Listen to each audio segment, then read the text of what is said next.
Hello everyone, I'm Lawrence from Hollyland. It's great to see you all again.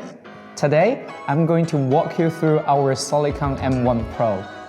This professional full-duplex wireless intercom system delivers outstanding communication performance.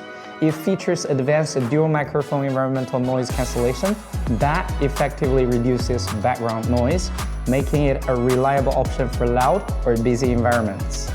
Its adaptive frequency hopping technology automatically avoids wireless interference in complex environments, ensuring stable and efficient communication at all times. With a long line of sight range of 1,300 feet or about 400 meters, it provides ample coverage for stage productions, sports events, and other professional scenarios. And with its ergonomic headset design, it's comfortable to wear for long periods, so you can stay focused on the job. Next, I will walk you through everything from the unboxing to the feature demo, so you can fully get to know the product. Before we get started, let's check what's included in the box.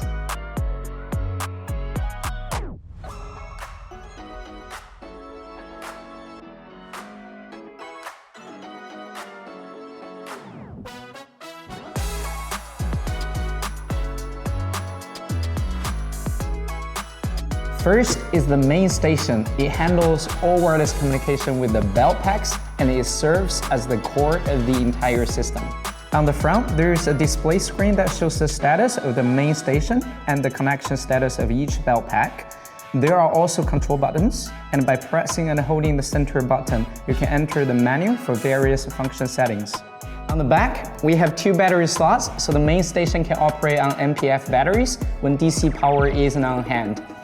On the right is the power button. Blue means on and red means off. On the top, there are two antenna ports. These are used for installing the fiberglass antennas. If you don't have those installed, the main station will automatically switch to the built-in panel antenna on the front. So what's the difference between these two antennas? The fiberglass antennas give you about a 300-meter radius of coverage, and the pattern is almost 360 degrees. So it reaches in all directions, pretty much like a sphere. The built-in panel antenna reaches up to 400 meters, but only in front of the main station. Behind it, the range is about 50 meters. You can pick whichever antenna setup fits your application better. On the bottom, there are quite a few ports, so let's go through them one by one. Power port. This port has two functions. It can power the unit, and it can also be used for IP cascading between devices. 4-wire port.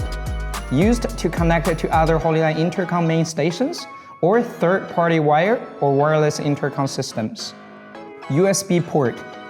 Used to connect a belt pack for pairing or to plug in a USB drive for updating the main station.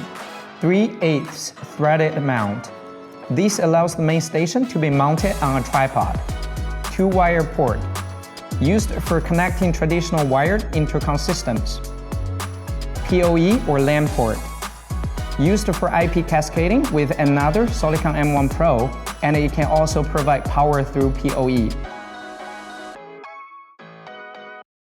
The belt pack is the final receiving unit. It receives the wireless signal from the main station and sends voice data back to it.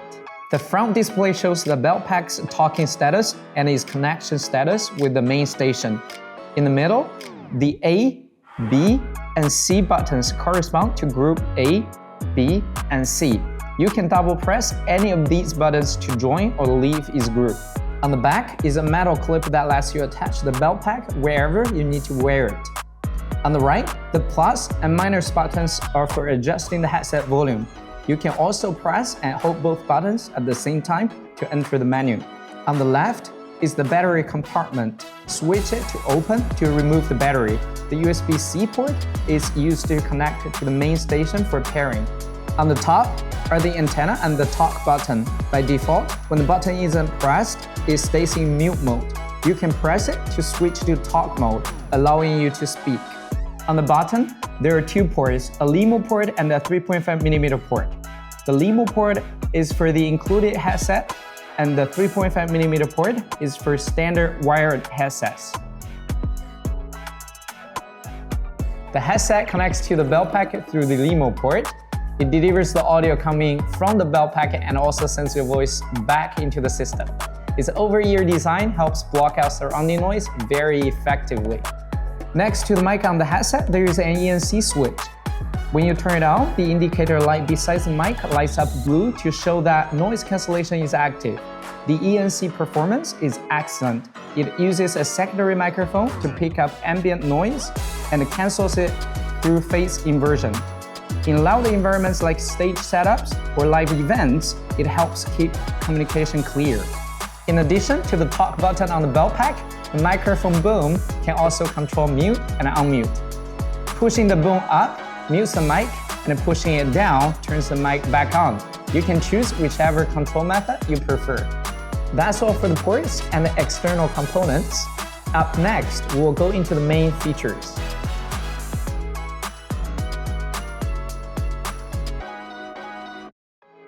One main station supports up to 8 belt packs. If your setup requires more than 8 people, you can add additional main stations to expand the system. When cascading units of the same model, IP cascading is the recommended option, as it uses digital transmission and offers better group management. Use a standard network cable to connect the PoE LAN port on the first main station to the power port on the second main station.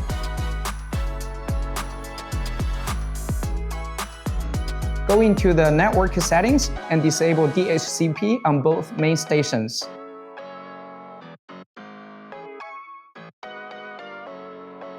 After entering the menu, set one of the main stations to master in the master remote settings. Then, on the other main station, go to the same master remote settings and set it to remote. Once the setup is complete, the remote device will automatically detect the master device IP address. Simply tap the detected IP address and the system will complete the IP cascading automatically. Different Hollyland intercom models need to be cascaded through the 4-wire interface, and the same applies when cascading with other brands' intercom systems.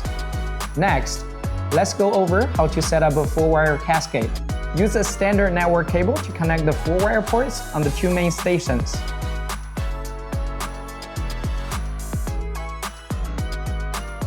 Make sure the master remote settings on both devices are set to master.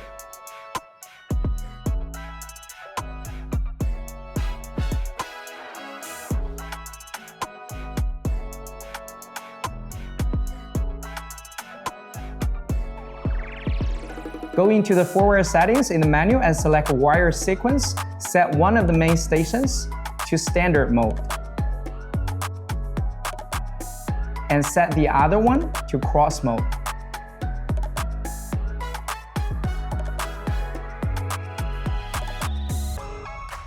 Finally, in the custom group settings, turn on the 4-wire switch for the groups you want to link.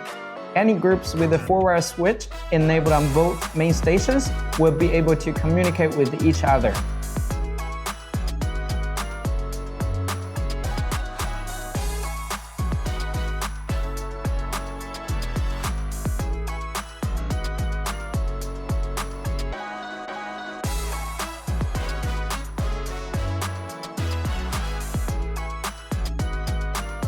The belt packs come prepared with the main station from the factory. If you are adding additional belt packs, they need to be paired before they can connect to the main station. Here are the pairing steps. Use a USB-A to USB-C cable to connect the main station and the belt pack. Then, press and hold both the plus and minus volume buttons on the belt pack to enter the menu. Select pairing, choose the number, and you are all set.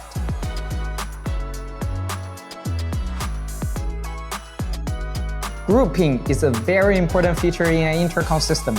You can assign different roles to different groups, preventing their conversations from interfering with each other and improving overall workflow efficiency. The grouping logic on the main station is very straightforward. The system supports 3 groups, A, B, and C. Each group contains 8 numbers and each number represents 1 belt pack. If a number is lit, it means that belt pack is assigned to that group. For example, if you want to assign belt pack 1 to group A, simply turn on number 1 under group A. A belt pack can also belong to multiple groups at the same time. Just light up its number in A, B or C as needed. At the end of each group row, you will see a 2-wire switch and a 4-wire switch. These correspond to any external 2-wire or 4-wire devices you've connected.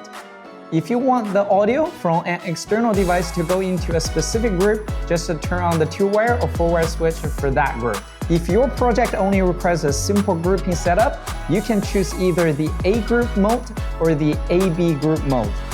In A group mode, all bell packs are automatically assigned to group A. In AB group mode, bell packs 1, 2, 3, and 4 are placed in group A, while bell packs 5, 6, 7, and 8 are placed in group B. That covers the basic features you'll use most often. So after learning all these functions, how do we actually set it up and start using it? In the next part, we will go through a quick guide on how to get the system up and running.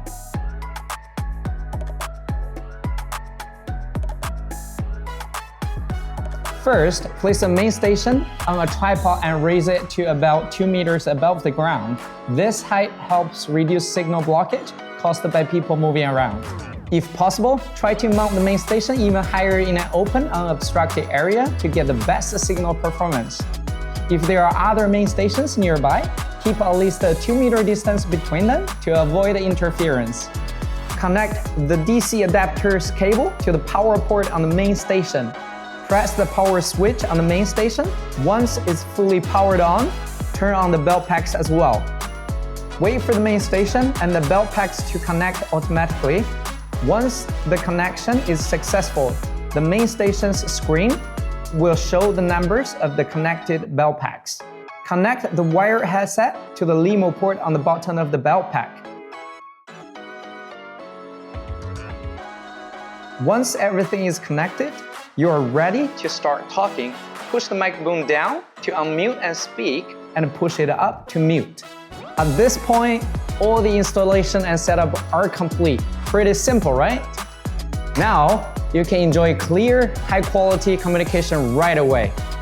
That's all for today's tutorial. For more information, please visit the Hollyland website.